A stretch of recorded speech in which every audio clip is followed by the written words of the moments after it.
Have you ever felt like your money is just in control of you instead of the other way around? Well, today we're breaking down a really straightforward plan that's helped millions of people get out of debt for good and actually build real wealth. So let's dive into the Total Money Makeover. This quote right here, it's the heart and soul of the whole philosophy. It's all about making some short-term sacrifices that, let's be honest, most people just aren't willing to make. Why? So that later on you can have a level of financial freedom that most people will only ever dream of. It's a pretty powerful trade-off. Work like crazy now so you can truly live later. But before you can get to that living like no one else part, you got to face a pretty hard truth right now. For a ton of people, the money situation isn't just a little problem, it's a full-blown crisis. Let's just take a look at how big this really is. Get this. A staggering 1 out of every 3 Americans is buried under a mountain of debt. This isn't some rare issue affecting a few people here and there. Nope.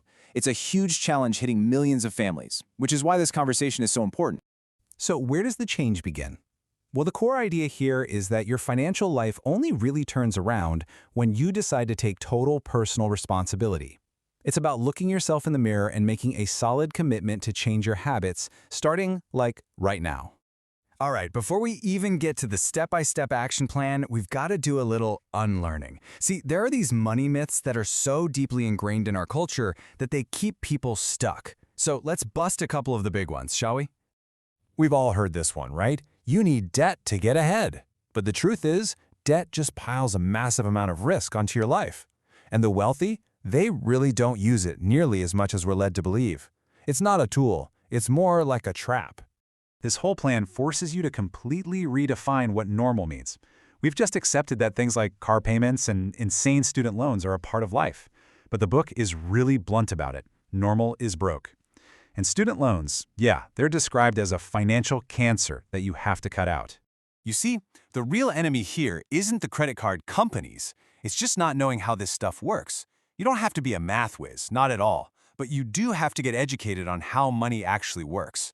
That knowledge? That's the foundation for everything else. Okay, with that mindset shift out of the way, we are ready for the action plan. And this isn't some vague list of ideas. It's a super clear, step-by-step blueprint called the 7 baby steps. And here they are, the whole shebang. The key, and this is absolutely crucial, is that you follow them in this exact order, one at a time. This process is designed to build momentum so you don't get totally overwhelmed trying to do everything at once. Baby step 1 is all about one thing, speed. You need to scramble and save up $1,000 as fast as you possibly can. Now, this isn't some huge emergency fund. It's just a small buffer, designed to stop that cycle of whipping out the credit card every time a small, unexpected cost pops up. And let's be super clear about what an emergency is. It's not Christmas. It's not your summer vacation. Those things are predictable. They belong in your monthly budget. This fund is for the stuff you truly don't see coming. Okay, now for baby step 2, the famous debt snowball. This is where the magic really starts to happen. You list out all your debts, from the smallest balance to the largest, and you totally ignore the interest rates. Why? Because it's not about math, it's about psychology. Getting that quick win by knocking out the smallest debt gives you this incredible boost of motivation to keep going. It creates an unstoppable snowball of momentum. And this part requires what's called focused intensity. That means you stop borrowing money. Period. You start selling stuff you don't need. You pick up extra hours at work. For this season of your life, getting out of debt becomes your #1 obsession. Once all that consumer debt is gone, and congratulations, by the way, you circle back to that emergency fund. This time, you're going to build it up until it can cover 3 to 6 months of your essential expenses.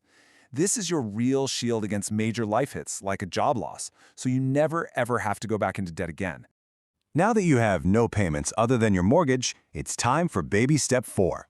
You start investing 15% of your gross household income into retirement accounts, like a 401k at work or a Roth IRA. This is where you really start building serious wealth for your future. With your retirement saving on autopilot, you can move on to baby steps 5 and 6, and you can actually do these at the same time. Step 5 is saving for your kids' college so they can graduate debt-free. And step 6 is throwing every extra dollar you have at your mortgage to get it paid off early. I mean, can you just imagine owning your home completely free and clear? So, after all that sacrifice, all that hard work, what's the point? Why are we doing this? The final step isn't just about piling up a bunch of money, it's about what you do with it that really matters. See, money really only has three great purposes. First, have some fun with it. You earned it. Second, invest it to secure your future. And third, and this might be the most important one, to give generously and make a real difference in the world. Here it is. This is the finish line. You've officially made it. When your investments are generating enough income to cover your lifestyle without you even having to work. That right there is the definition of true financial freedom. So the whole plan is laid out for you, from the first change in thinking to the final goal. But it all starts with one simple action: creating a written budget where you give every single dollar a name and a job to do before the month even begins. So the only question left is, what's the first dollar you're going to put to work?